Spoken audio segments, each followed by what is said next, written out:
کہ بعض مرتبہ ایسا ہوتا ہے، اللہ تعالیٰ پناہ میں رکھے، بعض مرتبہ ایسا ہوتا ہے کہ انسان نیک عمل کرتا رہتا ہے یہاں تک کہ اس کے اور جنت کے درمیان ایک ذراع کا فاصلہ رہ جاتا ہے، صرف اتنا اس نے نیک کام کیے کہ اس کے اور جنت کے درمیان صرف ایک ذراع کا فاصلہ رہ گیا. پھر اچانک اس میں تبدیلی آتی ہے اور وہ جہنمیوں کے کام کرنے شروع کر دیتا ہے. الیاذ باللہ، اللہ تعالیٰ اپنی پناہ میں رکھے. جہنمیوں کے کام کرنے شروع کر دیتا ہے تو انجام، پھر خاتمہ جو ہے وہ اللہ بچائے جہنم کے اعمال کے اوپر ہوتا ہے. یا اللہ ہم سب کی حفاظت فرما، اپنے رحمت سے ہمیں اس انجام سے محفوظ فرما. لیکن ہوتا ہے، نبی کریم سرور عالم صلی اللہ علیہ وسلم نے ارشاد فرمایا. اور تاریخ میں دیکھو تو کیسے کیسے عبرت انگیز واقعات ملتے ہیں کہ آدمی سب کچھ کرنے کے بعد، سب کچھ تکمیل کرنے کے بعد، سارے عبادتیں کرنے کے بعد، گناہوں سے بچنے کا اہتمام کرنے کے بعد اچانک بھٹک گیا. میرے والد ماجد قدس اللہ تعالیٰ سرہ، اللہ تعالیٰ ان کے درجات بلند فرمائے، انہوں نے ایک چھوٹا سا ایک رسالہ ہے حضرت کا، درس عبرت کے نام سے. وہ اس میں ایک شیخ کا واقعہ لکھا ہے.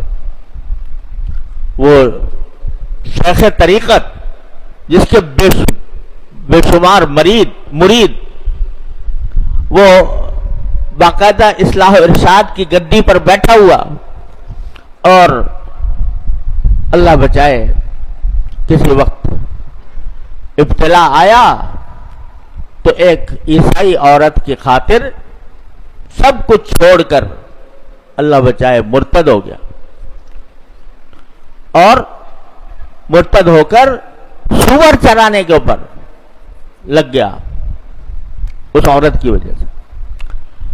وہ تو اللہ تعالیٰ کا کرم تھا کہ کچھ نیک بندے اس کی حلقہ ارادت میں تھے، انہوں نے یہ حالت دیکھی تو دعائیں کی، اللہ تعالیٰ سے روئے، گڑ گڑائے، تو پھر اللہ نے واپس کر دیا. لیکن ایک شیخ طریقت بھی کس طرح غلط راستے پر پڑ سکتا ہے، اس کا بڑا عبرت والا واقعہ حضرت والا نے ذکر کیا ہے درس عبرت میں. تو یہ محض ایک مفروضہ نہیں ہے، واقعات بھی ہیں کہ آدمی کا دل بدل جاتا ہے، دل میں ٹیڑھ پیدا ہو جاتی ہے عمل کی راستے میں. اس لیے دعا سکھائی جا رہی ہے کہ اللہ ہمیں ہمارے دلوں کو ٹیڑھا نہ کیجیے گا، ہمارے دلوں میں ٹیڑھ پیدا نہ کیجیے گا. یہ نفس جو ہے نا انسان کا، شیطان تو ہے ہی ہے جو کچھ ہے، اور شیطان کے بارے میں قرآن کریم نے یہ بھی کہہ دیا کہ نہ قید شیطانی کانا ضعیفا. شیطان جو ہے نا یہ اس کا اتنا اگر آدمی اس کے سامنے ڈٹ جائے تو یہ کمینہ ہے. کمینہ آدمی کی خاصیت یہ ہوتی ہے کہ اگر کوئی آدمی اس کے سامنے ڈھیلا پڑ جائے تو وہ شیر ہو جاتا ہے، اور اگر کوئی اس کے سامنے ڈٹ جائے تو بس وہ ڈھیر ہو جاتا ہے. اذا انت اکرمت الکریم ملکتہ وان انت اکرمت اللئیم تمردا، وہ کیفیت ہے شیطان کی. تو قرآن کہتا ہے ان قید الشیطان کان ضعیفا. لیکن خود ہمارے اندر ایک شیطان بیٹھا ہوا ہے، وہ ہے نفس امارہ، ان نفس لامارۃ بالسوء. یہ بڑی خطرناک چیز ہے.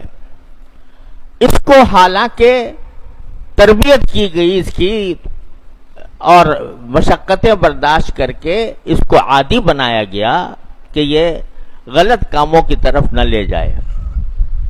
گناہوں سے پرہیز کرنے کی اس کو مشق کرائی گئی، اور اس کے لیے اپنے آپ پر زبردستی کرنے کا اہتمام کیا گیا.